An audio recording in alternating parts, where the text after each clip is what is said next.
Hey, good morning, good morning, good morning. I am Charisma of Charisma's Care Coaching, Charisma's Caregivers Coaching. Some of you may not know me. I am a nurse practitioner. I am a adult geriatric nurse practitioner. I am a parent mentor to special needs parents and a life coach. So today I am bringing you a series on family medical leave, specifically intermittent family medical leave.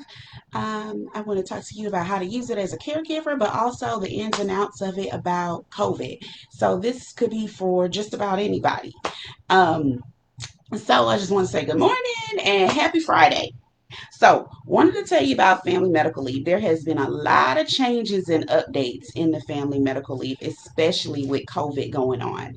So, initially, they were letting people off. As far as the family medical leave, you get up to 12 weeks. That's pretty much across the board. It is a federal law, so you get up to 12 weeks as long as you work for a larger company.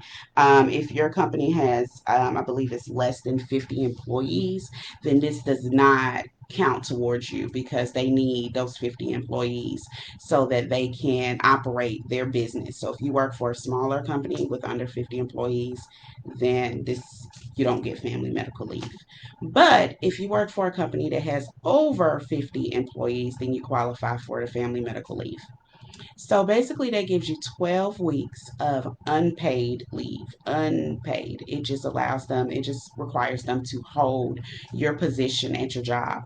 And it's not specifically that position, it's a position of similar interest. So, if, for example, you have a position and you work in a certain department, when you return, they can always put you in another department as long as it's considered a lateral move.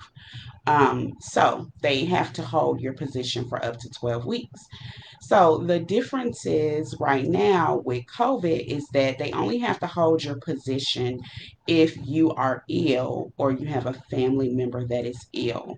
They do not have to hold your position if you just don't want to get coronavirus or if there's nothing wrong with you. Um, so when we look at illnesses, this doesn't just have to be a physical illness. There's a lot of people that are having trouble with mental health right now, depression, anxiety, stress, panic attacks. So if you're seeing a psychiatrist, that does fall under illness. If your psychiatrist feels like that warrants you going out of work. Um, if you're having maybe you're having high blood pressure that's not controlled, that will fall under illness. Any of those things that would stop you from being able to do your job appropriately. Everyday ailments that also fall under that are back pain. If you're a laborer or you do something that requires you to lift more than 10, 20 pounds, see your orthopedist. If they decide that you can't do that lifting, then that will fall under that as well. So you want to look at those things when you're looking at FMLA. The other thing is that your provider, they initially under the Coronavirus Act, they were saying that you could be out under and your job will be protected if your children were out of school. So one interesting thing that I found recently here is that they're not actually protecting you from that anymore unless that child is sick. So you want to also look at that because you would need a medical notice. Now, there are some employers that are just nice enough to allow you to be out, if your child is not in school, or they may give you some child care assistance or something of that nature. So always contact your HR department. But there have been some changes with the coronavirus relief package since 2020, now that we're into 2021. The other thing you want to keep in mind that you can combine with your FMLA is if your employer has short term disability. Short term disability is what you use in combination with your FMLA so that you are paid during that time. Because, like I said, FMLA does not pay you. All that FMLA does is protect your job for up to 12 weeks. Short term disability, or STD, as it's commonly abbreviated, is what actually pays you. So that's where you will have that certification completed by your doctor, your psychiatrist, your primary care physician, your GYN, your orthopedist. They would actually complete the paperwork for you to be out. And they would certify that you needed to be out for 5 days, 3 weeks, 2 months, or whatever that may be, so that you can be paid for that time out. Now, there's typically a waiting period for short term disability. For some employers, that may be 7 days. For others, that may be 2 weeks. And that will depend on your employer. That may go through, and that can be paid through your PTO. It may be unpaid. They may even require that you use up all your sick leave prior to utilizing your short term disability. So you want to pay attention to that as well. And you want to make sure that you know what your employer offers. Now, short term disability, for some companies, they give it to you as part of your package with your health care benefits. So you may get 60% short term disability. So that means that they will pay you 60% of your base salary if you go out on short term disability.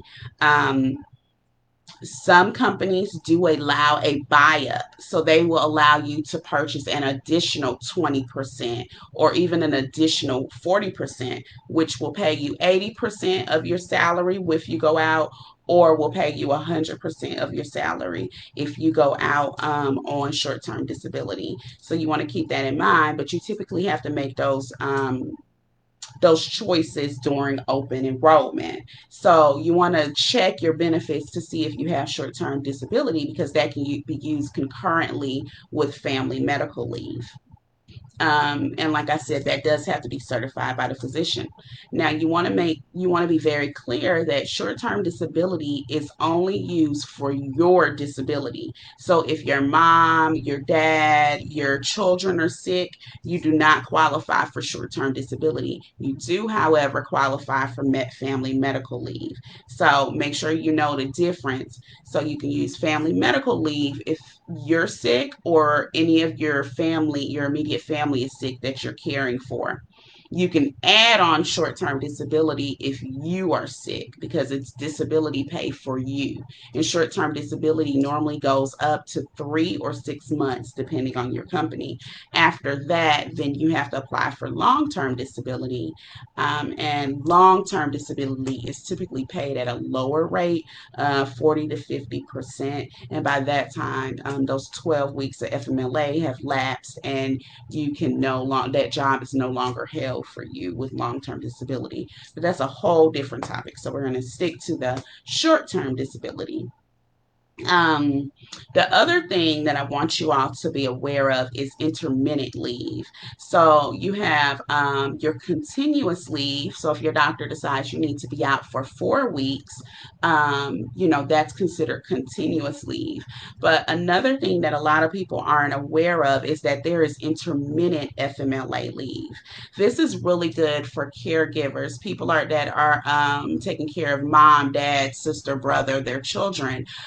Intermittent leave is used when you have to take them to doctor's appointments, when they get sick for that day. If you have an IEP meeting, a lot of people don't realize that IEP meetings fall under FMLA. Yes, every time you have an IEP meeting, that's FMLA. So that is not short-term disability because you're not sick. It is FMLA. So what that means is that intermittent FMLA can be taken in hours, or it can be taken in days. It just depends on how your doctor fills it out. So if you're like me, my son has special needs. We have about 12 to 15 doctors. So what I do is I choose the doctor that provides the most care. So most people without a child with special needs, they would look at that as their primary care doctor or their pediatrician. If you're caring for mom or dad, that's probably going to be your primary care doctor. But for my son, that's actually my neurologist. So you want to make sure that you take your paperwork to the person that knows the most about your son and is the primary doctor for your son, well, my son, but for your loved one. Because they're going to be the case manager, because you need to incorporate all of your doctor's appointments in one. So what I do is when I request for my doctor to fill out this paperwork every year, because it has to be renewed once a year, or however your HR department states you need to review it. So when I let them know once a year, I actually send them an email and I give a little blurb on how often we see each doctor. So for example, if you see the GI doctor 4 times a year, you see they know how often you're going to see the neurologist, because that's who I went to, the neurologist. I see the PCP twice a year. I see the orthopedist 4 times a year. I may see whoever else 4 times a year. So I add that, I get in the email that I send to my doctor, or I write that up. So when she fills out my paperwork for intermittent leave, she will put on there that they should expect 4 days of absences a month. Up to 4 days of absences a month, and up to 4 hours of absences a day. And then they should also expect that I may go to IEP meetings. So for me, my IEP meeting is never less than 4 hours. It doesn't matter what they say. But yours may be an hour or two, but mine are always up to 4 hours. So she also did notes that, that's what my up to 6 hours or 4 hours covers. Then there's a place for illnesses. So you also want to mention to her, yeah, he gets sick or she gets sick from time to time. So there's going to be a spot for illnesses. So it may say illnesses, 2 occurrences per month. So basically what that means is, to me, if I call out because my son is sick, that's not documented as sick time, as just a call out. You know how most people have that listed as a call out. For me, that's not documented as a call out. That's documented as FMLA. So if he's sick for 2, 3 days, that's under FMLA. So I'm not penalized for that. If we have a doctor's appointment, say I took him to the doctor, I told him I was going to take off 4 hours of FMLA, because if you have a planned appointment, you want to let them know ahead of time. So, I let them know ahead of time, okay, I need 4 hours of FMLA on Monday, 8 to 12. Well, my doctor's appointment ran long because they're just slow. So my doctor's appointment was 6 hours. So I let my manager know, oh, my doctor's appointment is 6 hours. Well, she can't penalize me for those extra 2 hours. That goes under my FMLA. Now, this still rolls into my 12 weeks, but the thing is, if I'm using 6 hours here, if I'm using a day or two here, I'm not using up my 12 weeks as fast as if I'm taking continuous leave. So if my surgery, if say my child had a surgery or my mom had a surgery and that took 2 weeks, then I need to apply for a continuous leave for those 2 weeks. So I would have two cases. I would have an intermittent leave case for these occasional doctor's appointments, and then I would have a continuous case for these 2 weeks for surgery and recovery for my mom. This would still fall under FMLA, not short term disability, because this is not for me. This is for my mom. So, what we're making sure of is that our job is protected, that we're not penalized. And if they do try to penalize us in the future, that this is a major lawsuit. So we want to make sure that if you are working at a job and you are full time, and let me tell you, full time is defined as 1,250 hours of service in a 12-month period preceding the leave. So once you're on your job for 12 months, automatically file for intermittent leave. Automatically. Do not wait.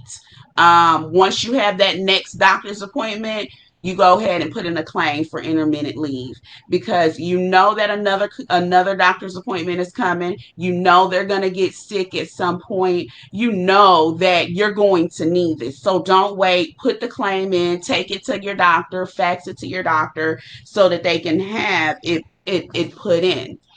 What this also does, it protects you when it comes time for your raise, or in your annual review. So they can't say to you, oh, well, you were absent 3 weeks last year. You can't penalize me for that because I have FMLA. That's too bad that I was absent for 3 weeks, but that was under FMLA. I'm sorry, am I being penalized for that time? And they're going to say, oh, no, no, no, definitely not, because that's under FMLA. Oh, okay. I just wanted to clarify that I wasn't being penalized for this time that's protected under the federal government. So, you want to utilize these protections that are put in place because this federal act was only put in place in the late 90s. It has not been around that long. So a lot of times they don't know it as well as, I don't think they don't know it as well as I do. I know it very well, and I know when to use this act. So let's say that you go out on leave. You're just extremely stressed out, and just outside of corona, you're extremely stressed out. Your parent is just really ill. You can't get back to work. You can't provide, you need to provide the care. They're not getting any better. You've run out of your 12 weeks of FMLA. You're not going to be able to return to your job. What do you do?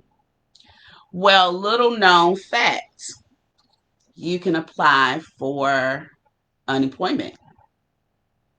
If you are out on short-term disability and FMLA for yourself because you're really stressed, you're anxious, you're having a hard time dealing, and you just can't return back to work, you qualify for unemployment. So the first time you file, they're probably going to deny it. Then you file again. But that is definitely a little known fact. So, yeah, I'm full of little known facts. But that's a little tidbit that I want to give you there. So, definitely make sure that you are applying for these things and you're utilizing what's out here for you. If you have any questions or concerns for me, let me know. You can always find more information about the Family Medical Leave Act on the U.S. Department of Labor. They do have it listed there. But make sure you're looking into that and you know how to protect yourself, protect your employment, and most of all, protect your family member because it is out there. So I think that's about it for today. If you have any questions, you can email me at charismascare@hotmail.com. That is CHARISMAS care, CAR, Hotmail. And you can go on my new website. That's charismascare.com.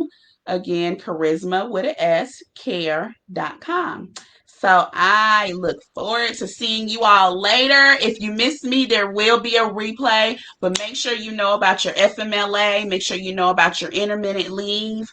Make sure you know about your short-term disability. And I will be on a podcast with Regina Sunshine on Monday at noon. So check me out there too. I doubt I'll be able to talk about all of this. So make sure y'all catch this replay. All right, y'all. Bye. Have a great Friday. It's Friday. It's Friday. It's end of the week. It's last day. I'm going hiking. I got to go hiking. I'm tired, y'all. Bye-bye.